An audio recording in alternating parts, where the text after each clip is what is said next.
Bismillahirrahmanirrahim, dear students. Assalamu alaikum. Samyuddin is here.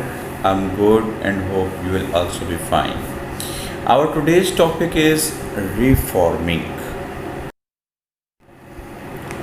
Students, हमने अपने last topic में cracking को डिस्कस किया था और क्रैकिंग में हमने कहा था कि the conversion of long chain hydrocarbons into small chain hydrocarbons.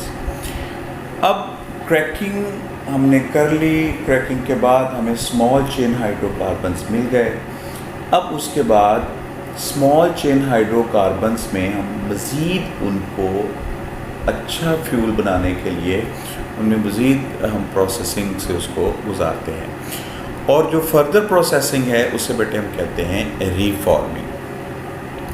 हमें जो क्रैकिंग से फ्यूल मिलता है वो स्ट्रेट चेन होता है और स्ट्रेट चेन का बॉइलिंग पॉइंट ब्रांच चेन से ज़्यादा होता है। आपने फर्स्ट ईयर की केमिस्ट्री में लंडन डिस्पर्शन फोर्सेस जब हम पढ़ रहे थे उस टॉपिक में हमने कहा था कि जो स्ट्रेट चेन हाइड्रोकार्बन्स होते हैं उनका या स्ट्रेट चेन मॉलिक्यूल्स होते हैं उनका बॉइलिंग पॉइंट ज़्यादा होता है rather than branch chain hydrocarbons. तो हम क्या करेंगे कि रिफॉर्मिंग में हम स्ट्रेट चेन हाइड्रोकार्बन्स को कन्वर्ट करेंगे ब्रांच चेन हाइड्रोकार्बन्स में, but in the absence of oxygen and in the presence of suitable catalyst. इसकी एग्जांपल बेटे हमने दी है कि n octane mean normal octane जिसमें 8 कार्बन होंगे, यानी इसका फार्मूला बनेगा C8H18। इसको बेटा हम हीट करेंगे, सूटेबल कैटलिस्ट देंगे तो उससे ये ब्रांच चेन में कन्वर्ट हो जाएगा, यानी 5 कार्बन की पेरेंट चेन होगी और उसके ऊपर 3 कार्बन यानी कि 3 मिथाइल ग्रुप हैं वो एज अ सब्स्टिट्यूएंट लगे हुए होंगे। तो इस तरह से इसका नाम बनेगा 2,2,4 ट्राई मिथाइल पेंटेन।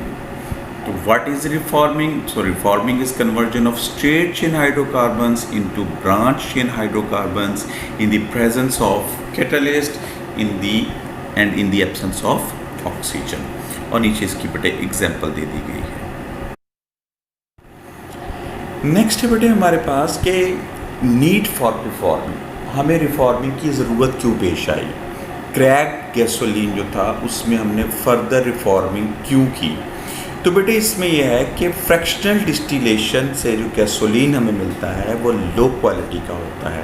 क्यों लो क्वालिटी का होता है? क्योंकि उसके अंदर स्ट्रेट चेन हाइड्रोकार्बन्स होते हैं और अगर हम स्ट्रेट चेन हाइड्रोकार्बन्स वाले गैसोलीन को ही बर्न करेंगे कंबस्शन इंजन के अंदर तो कंबस्शन इंजन के अंदर प्री इग्निशन का प्रोसेस शुरू हो जाएगा, यानी अभी स्पार्क नहीं करेगा तो स्पार्क करने से पहले ही हीटिंग की वजह से फ्यूल इग्निट कर जाएगा, फ्यूल की कंबस्शन शुरू हो जाएगी जिसकी वजह से इंजन की एफिशिएंसी कम होगी, उसकी ड्यूरेबिलिटी भी कम होगी। तो इस तरह से रिफॉर्मिंग की ज़रूरत हमें पेश आती है।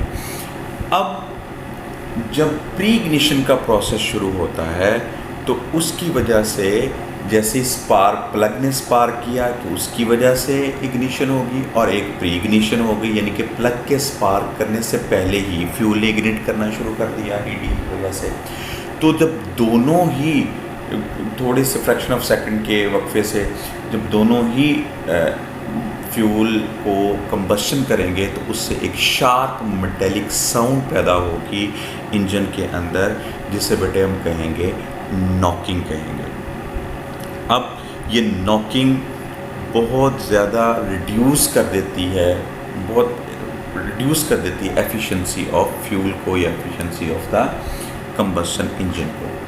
इस तरह से नॉकिंग को हम कैसे इम्प्रूव कर सकते हैं? अब अगला सवाल आता है कि नॉकिंग तो पैदा हो गई, अब इस नॉकिंग को कैसे दूर करें?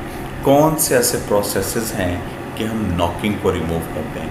बेटा नॉकिंग को रिमूव करने के लिए हमें ऑक्टेन नंबर इंक्रीज़ करना पड़ता है फ्यूल का। अब ये ऑक्टेन नंबर क्या है?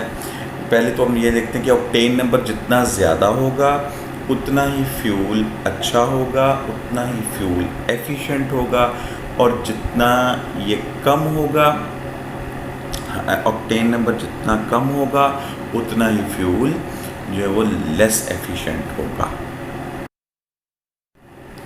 Next one is octane number. अब ये ऑक्टेन नंबर क्या है? ये percentage of branched chain hydrocarbons in gasoline fraction of petroleum is called octane number. यानी हमारे पास जो गैसोलीन है उसके अंदर ब्रांच चेन गैसोलीन कितना है, ब्रांच चेन हाइड्रोकार्बन कितना है, ब्रांच चेन की परसेंटेज कितनी है। जितनी ज़्यादा ब्रांच चेन की परसेंटेज होगी उतना ही हम कहेंगे ऑक्टेन नंबर ज़्यादा है। जैसा कि अभी जो हमने एक कंपाउंड पढ़ा था, एग्जाम्पल पढ़ी थी, जिसमें हमने कहा था 2,2,4 ट्राई मिथाइल पेंटेन, जो वो सबसे ज़्यादा स्मूथली बर्न करता है इंजन के अंदर, और उसको हमने कहा हुआ है कि उसका ऑक्टेन नंबर 100 है। इसी तरह से जो एन हेप्टेन है, यानी कि स्ट्रेट चेन का 7 कार्बन की चेन है, उसका ऑक्टेन नंबर 0 है, क्योंकि उसमें कोई भी ब्रांचिंग नहीं है। अब octane number quality of fuel जो है उसको इंक्रीज़ करता है। जितना ज़्यादा ऑक्टेन नंबर होगा उतना ही अच्छा फ्यूल होगा, यानी quality of fuel is indicated by the octane number. तो स्ट्रेट चेन हाइड्रोकार्बन्स का ऑक्टेन नंबर बेटे कम होता है, ब्रांच चेन हाइड्रोकार्बन्स का ऑक्टेन नंबर ज़्यादा होता है। यही वजह है कि स्ट्रेट चेन हाइड्रोकार्बन्स की एफिशिएंसी कम होती है और ब्रांच चेन हाइड्रोकार्बन्स जब बर्न करते हैं तो उनकी एफिशिएंसी ज़्यादा होती है। और पहला जो प्रोसेस है इनके रिफॉर्मिंग जो हम करते हैं पेट्रोल की या गैसोलीन की, जो हम रिफॉर्मिंग करते हैं वो हम कैसे करते हैं? By increasing the octane number. ये पहला मेथड है कि हम रिफॉर्मिंग करें। कैसे करें? ऑक्टेन नंबर को इंक्रीज़ करके। ऑक्टेन नंबर को इंक्रीज़ करेंगे तो ऑटोमेटिकली नॉकिंग कम हो जाएगी, नॉकिंग कम हो जाएगी तो एफिशिएंसी पेट्रोल की ज़्यादा हो जाएगी बेटा। फिर है बेटे हमारे पास कि हम ऑक्टेन नंबर को कैसे इम्प्रूव कर सकते हैं। एक तो हमने मेथड पढ़ लिया ना कि हम स्ट्रेट चेन हाइड्रोकार्बन्स को ब्रांच चेन में कन्वर्ट करते हैं, रिफॉर्मिंग हो जाएगी तो उससे ऑक्टेन नंबर बढ़ जाएगा। इसी तरह से हम ऑक्टेन नंबर को इम्प्रूव और कैसे कर सकते हैं? ऑक्टेन नंबर को इम्प्रूव करने के लिए हम गैसोलीन को ब्लेंड करते हैं with small amount of tetra ethyl lead. इसको बेटे शॉर्ट फॉर्म में TEL भी कह देते हैं। TEL क्या करता है? जब इसको ब्लेंड कर देते हैं गैसोलीन के अंदर तो ये उसको as a anti knocking agent के तौर पर बेटा ये यूज़ होता है। एंटी नॉकिंग एजेंट के तौर पर यानी कि ये उसको प्री इग्निशन से बचाता है। तो इस तरह से भी जो वो गैसोलीन की एफिशिएंसी ज़्यादा हो जाती है। लेकिन एक सीरियस डिसएडवांटेज है TEL का, और वो क्या है कि टेट्रा इथाइल लेड एक एफिशिएंट एंटी नॉकिंग एजेंट तो है, लेकिन बेटा ये सीरियस इन्वायरमेंटल प्रॉब्लम क्रिएट करता है। मसलन जब ये कंबस्शन इसकी होती है तो इसमें जो कार्बन की चेन है वो तो सारी की सारी बर्न हो जाती है, इसमें रह जाता है लेड जो कि ऑक्सीजन से मिलता है, तो लेड ऑक्साइड बर्निंग के दौरान लेड ऑक्साइड बनाता है।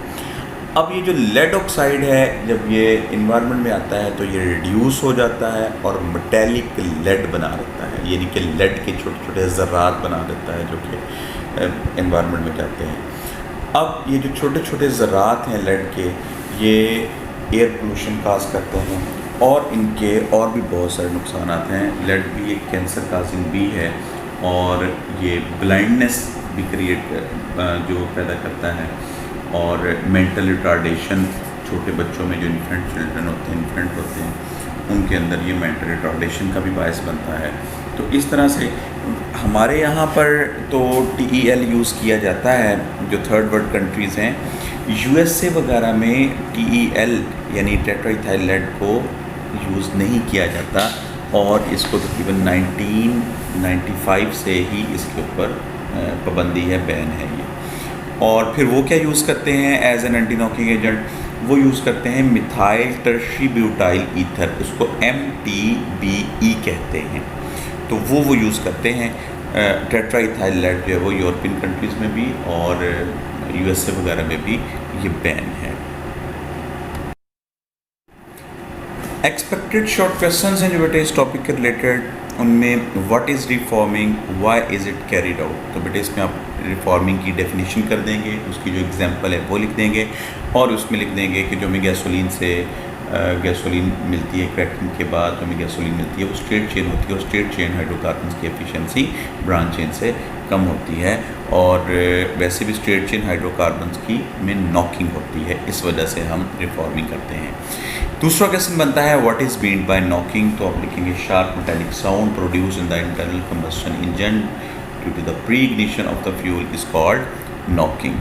और साथ में इसके ना बता देंगे, सारी बात इतनी सी 2 लाइनों के आपको 2 नंबर तो नहीं मिलेंगे, तो डेफिनेटली इसके वो अपने क्वेश्चन आंसर को अपने हेल्दी करने के लिए उसमें थोड़ा सा एडिशनल चीज़ें भी कि नॉकिंग जो है वो एफिशिएंसी कम कर देती है, नॉकिंग को दूर करने के लिए फिर हम एंटी नॉकिंग एजेंट्स यूज़ करते हैं, तो 3-4 लाइन उसमें भी लिख देंगे आप। उसके बाद बढ़िया आएगा what is octane number, how is it improved, कि ऑक्टेन नंबर क्या है। तो आप लिख देंगे कि परसेंटेज होती है स्ट्रेट ब्रांच इन हाइड्रोकार्बन्स की, और उसके बाद आप बताएंगे कि ऑक्टेन नंबर जिस फ्यूल का ऑक्टेन नंबर ज़्यादा होगा उसकी एफिशिएंसी उतनी ही ज़्यादा होगी, यानी कि ऑक्टेन नंबर हमारे पास एक क्राइटेरिया है ऑक्टेन नंबर किसी भी फ्यूल की एफिशिएंसी को जांचने का। इसी तरह से ये कैसे इम्प्रूव किया जाता है, तो हम कहते हैं जी इसके लिए हम एंटी नॉकिंग एजेंट यूज़ कर लेते हैं, तो इस तरह से हम ऑक्टेन नंबर इंक्रीज़ कर सकते हैं। उसके बाद चौथा क्वेश्चन आता है जी what is anti knocking agent. Anti knocking agent क्या होता है, तो एंटी नॉकिंग एजेंट वो होते हैं जो नॉकिंग को कम कर देते हैं, और इसमें फिर आप टेट्राइथाइल लेड की एग्जांपल दे देंगे। और या फिर ये भी पूछ सकता है कि व्हाट इज़ TEL, TEL क्या है, तो आप बताएंगे कि TEL जो है वो टेट्राइथाइल लेड है, और ये एंटी नॉकिंग एजेंट के तौर पर यूज़ होता है। और व्हाट आर इट्स डिसएडवांटेज, तो डिसएडवांटेज में आप लिख देंगे कि ये सीरियस हेल्थ प्रॉब्लम क्रिएट करता है, इन्वायरमेंटल प्रॉब्लम क्रिएट करता है, कि जब ये बर्निंग होती है इसकी, तो इससे लेड ऑक्साइड बनता है जो कि रिड्यूस होकर लेड में कन्वर्ट हो जाता है, और लेड जो है वो ख़तरनाक है। इसी तरह से इसमें जो लॉन्ग क्वेश्चन जो बनता है वो सिंपली ऐसे बन जाता है कि define and explain reforming, or write a note on reforming. Thank you very much students, take care, अल्लाह हाफिज़।